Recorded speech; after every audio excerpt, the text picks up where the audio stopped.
Assalamu alaikum. Welcome again to the class of Thermodynamics 2. Now we'll discuss the post midterm portion of the contents. Let's first review the course outline. Before the midterm exam, we discuss chapter 8, 9 and chapter 10. And for the post-midterm exam, we'll discuss chapter 11 to chapter 15. As I discussed in the beginning of this class, that basically the Thermodynamics 2 course is basically the application of the concept of Thermodynamics 1 that we learn in Thermodynamics 1, and we're going to apply those concepts in chapter 9 and chapter 10. Basically, we apply those concepts. So we'll continue for the chapter 11 as well. In chapter 12, we'll discuss some important mathematical relations in thermodynamics, and then again in chapter 13 and chapter 14 we'll again apply some of the fundamental concept in thermodynamics 2, whereas in chapter 15 that's related to the chemical reaction and combustion. That's the fundamental for internal combustion engine. Before we discuss the new chapter 11, refrigeration, now there are few basic instruction for the online classes. Please go through the CMS portal. I have uploaded the post midterm course delivery plan. That's very detailed. Please go through that plan, and again please read certain instruction for the material and LMS and some of the administrative instructions. I'll go through briefly those important instructions. For example, instruction related to the material and LMS. The instruction materials such as PowerPoint slides, lecture notes, quiz assignment solution, or any helping material that will be uploaded on the CMS portal under course aid material. So you can log into the CMS and you can see these materials, and also that will be uploaded on MS Team. Now, since my lecture will be the recorded lecture, that's called the asynchronous, with 33% of the course delivery will be through interactive session. Right, and that interactive session that will be recorded in MS Team, and the link will be shared through CMS. And there are very important administrative instruction as well.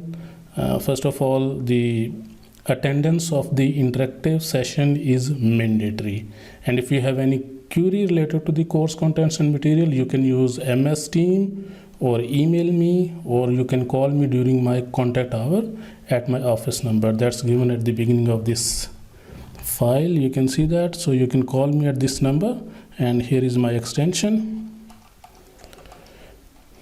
Right, and regarding the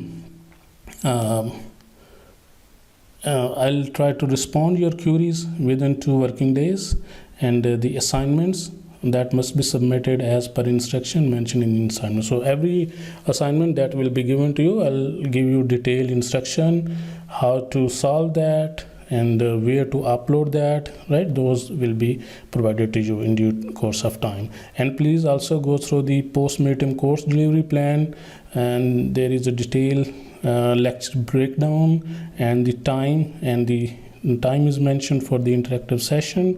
These interactive session will be added in the calendar of the MS Team, so that will be notified to you a few days earlier than that interactive session. Now let's come back to the lecture again. Right, so let's continue with the chapter 11. Chapter 11 is about the refrigeration cycle. In that chapter, we'll try to understand the fundamental concept of the refrigeration, vapor compression refrigeration system, vapor absorption refrigeration system, or the gas refrigeration system. So let's start with the fundamental concept with the refrigeration. So what is refrigeration?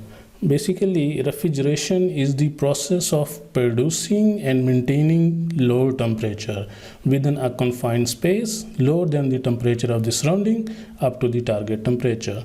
We can also define refrigeration as the process of continuous removal of the heat from a body whose temperature is already below the temperature of the surrounding. As we discussed in second law of thermodynamics too, that we can extract the heat from a body of low temperature by giving certain input. As in case of our domestic refrigeration, we provide input to the compressor, so we can remove heat from the body of low temperature and we can transfer that heat to the surrounding, but we need certain input for that. The next question is there any difference between refrigeration and air conditioning? Please think about that. Yes, there is a difference between refrigeration and air conditioning. Basically, the objective in the refrigeration is to produce the low temperature, whereas in case of air conditioning, the objective is to produce human comfort. In human comfort, that's related to the producing the low temperature, producing the controlling the humidity, controlling the odor, controlling the smell, controlling the noise as well. So basically here there are many parameters that need to be controlled along with the temperature, humidity, odor, smell, right? Whereas in refrigeration, the objective is to control the temperature or to produce the low temperature. Now the next one is, how can we define the units of refrigeration? Just like we define the capacity of the boiler in previous chapter, like for example, how much steam is produced in a boiler, we define that capacity as tons per hour of the steam, TPH. Like 60 TPH means 60 ton of steam is produced in per hour. Similarly, we have many equipment that are related to refrigeration, that are related to air conditioning. So how can we define the capacity of those equipment? So once you go in the market for purchasing, let's say a refrigerator, then you need to define the capacity of that refrigerator, or you need to define the capacity of that air conditioner. Normally we use a unit, it is called ton of refrigeration. So ton of refrigeration is basically the heat extraction capacity of refrigerator and air conditioning equipment.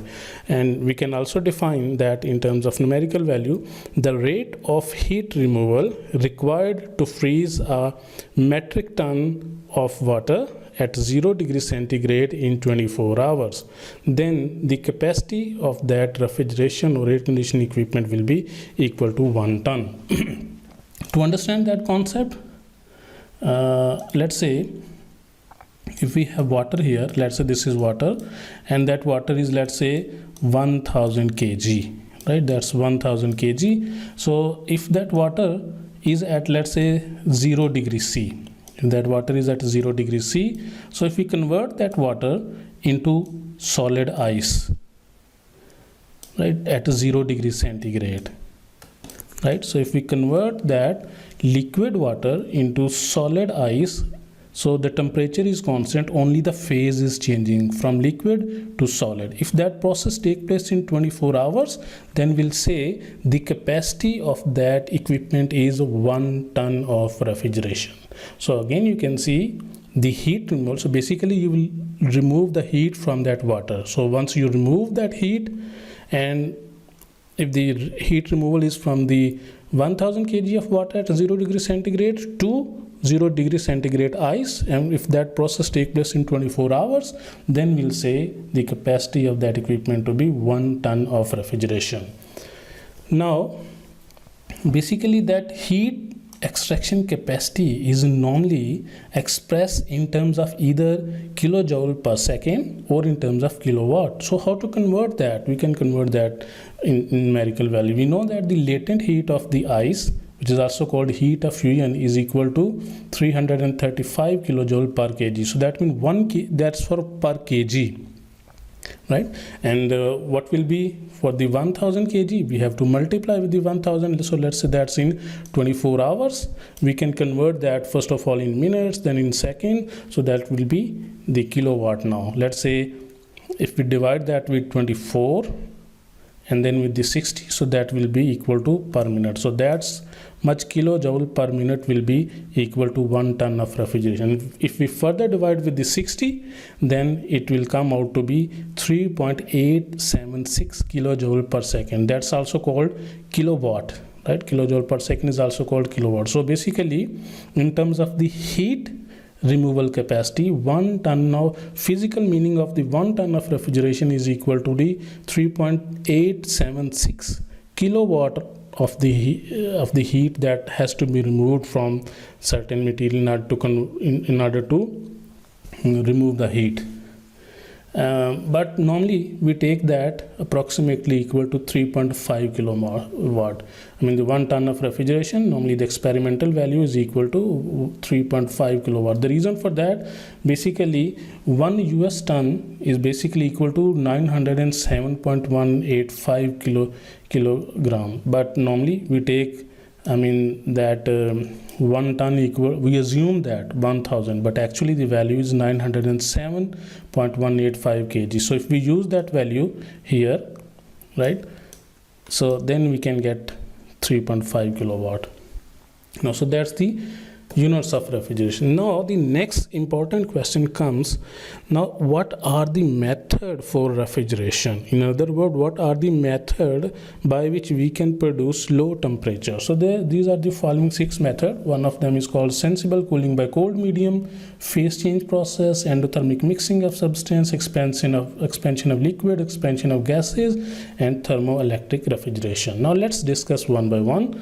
First of all, this sensible cooling by the cold medium. As the name suggests, basically this sensible heat mean that's because of the temperature difference. That means if we have a hot object and a cold object, if these two objects are brought in thermal contact, then obviously the heat will flow from the hot body to the cold body.